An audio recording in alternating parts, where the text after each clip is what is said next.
Bismillahirrahmanirrahim. Assalamualaikum warahmatullahi wabarakatuh. Selamat pagi anak-anak. Salam semangat selalu meskipun kita belajar di rumah saja. Baik, seperti biasanya sebelum kita memulai pembelajaran pada hari ini, kita berdoa terlebih dahulu. Semoga pembelajaran yang kalian simak hari ini bermanfaat dan berguna di kemudian hari. Berdoa, dimulai.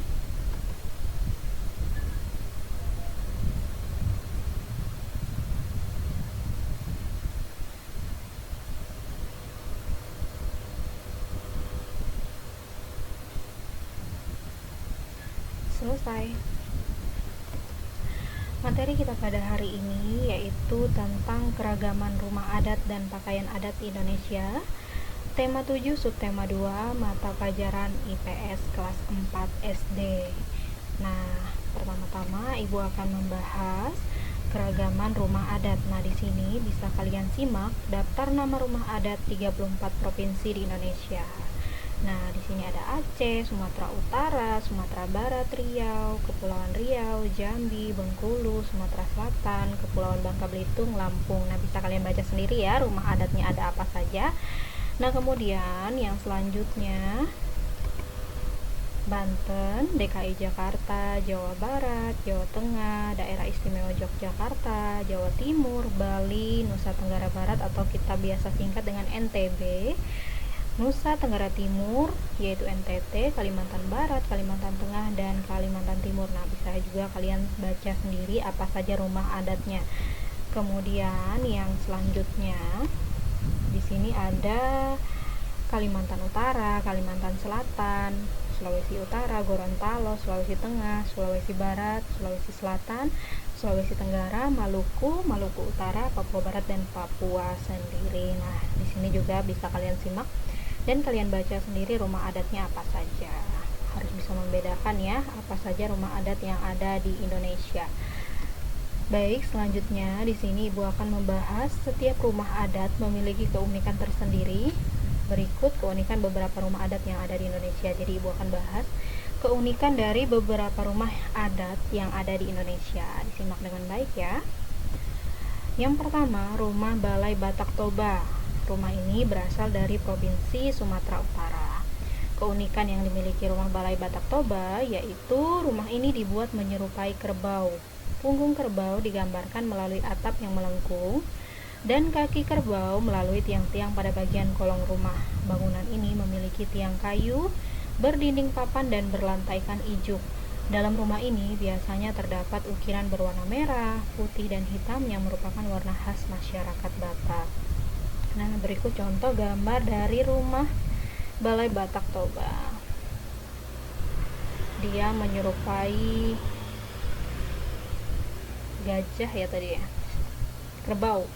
Dia menyerupai kerbau. Itu bisa dilihat dari atap dan kakinya, atapnya yang melengkung, itu menyerupai kerbau. Baik, yang selanjutnya yang kedua, rumah Joglo asal Provinsi Jawa Tengah, Daerah Istimewa Yogyakarta, dan Jawa Timur.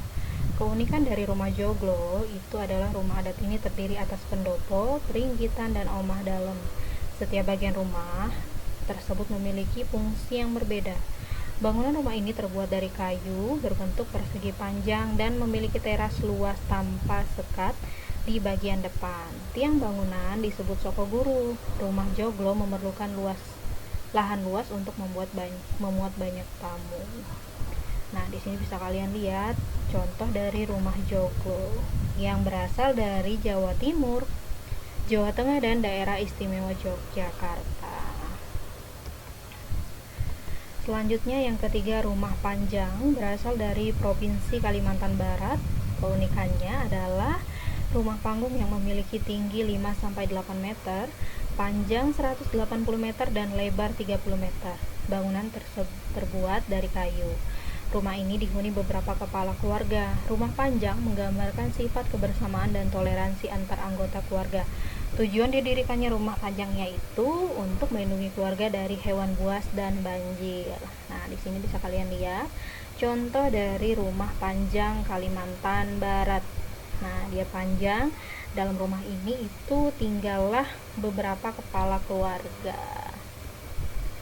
Selanjutnya yang keempat, rumah lamin. Nah, rumah lamin ini adalah rumah adat dari Provinsi Kalimantan Timur.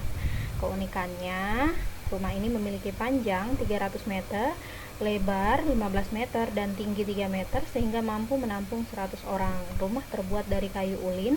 Di dalamnya terdapat ornamen berupa benda-benda yang dianggap suci serta ukiran etnik yang mengandung makna bagi penghuninya. Kalau kalian pernah jalan-jalan ke Tenggarong, nah di situ ada bangunan rumah lamin, yaitu rumah adat Kalimantan Timur. Contoh dari rumah lamin, nah seperti ini ya, dia banyak ukiran-ukiran batiknya yang melambangkan kesucian. Lanjut yang kelima, rumah tongkonan. Rumah ini berasal dari Sulawesi Selatan. Keunikannya, bentuk rumah ini menyerupai perahu dari kerajaan Tiongkok pada zaman dahulu. Bagi masyarakat Sulawesi Selatan, rumah ini merupakan warisan nenek moyang. Rumah harus menghadap ke utara yang melambangkan awal kehidupan. Rumah ini terbuat dari kayu serta beratapkan susunan bambu yang diikat oleh rotan dan ijuk. Rumah ini juga dilengkapi dengan hiasan tanduk kerbau yang melambangkan tingkatan sosial penghuninya. Nah, penasaran kan bagaimana bentuk rumah tongkonan? Nah, ini dia. Nah, ini adalah rumah tongkonan yang berasal dari Sulawesi Selatan ya tadi ya. Ya, Sulawesi Selatan, menyerupai perahu. Selanjutnya, rumah Honai yang berasal dari Provinsi Papua Barat dan Papua. Jadi Papua Barat itu sendiri dan Papua tersendiri. Jadi dia dua provinsi yang berbeda lah ya. Kemudian keunikan dari rumah Honai, rumah ini berbentuk bulat dan atapnya ditutupi alang-alang yang berbentuk kubah.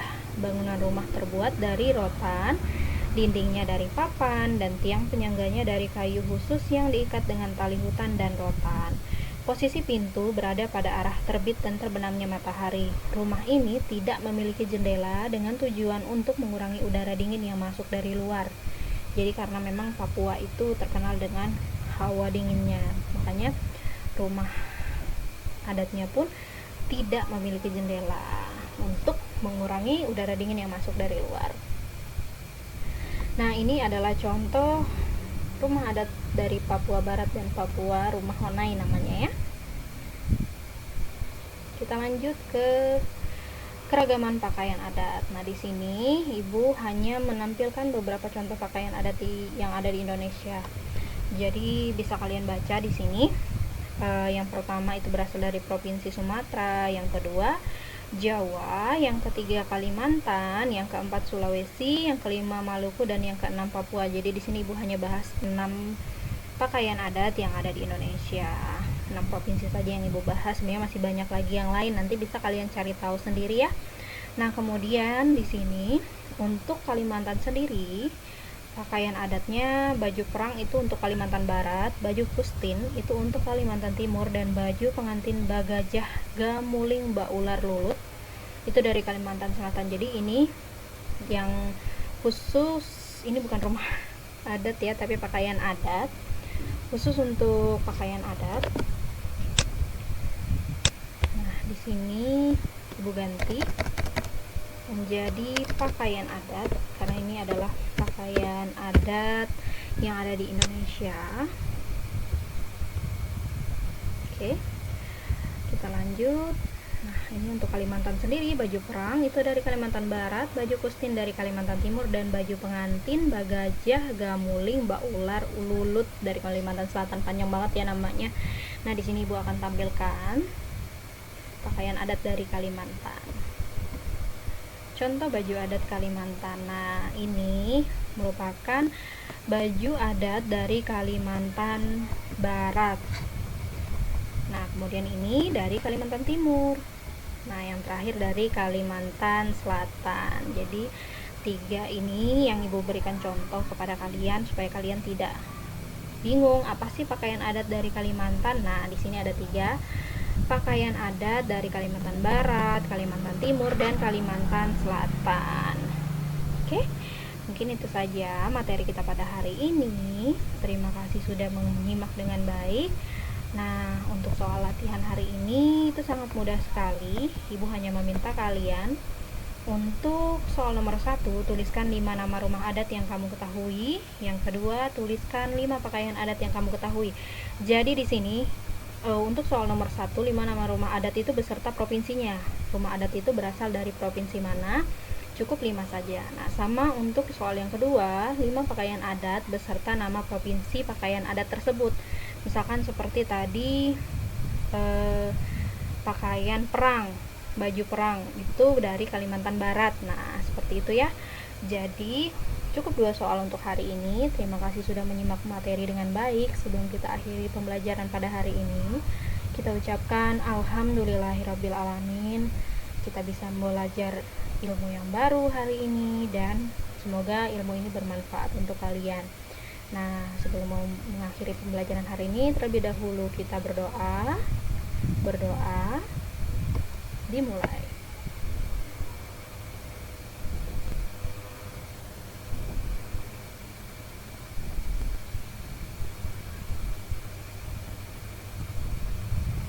Selesai.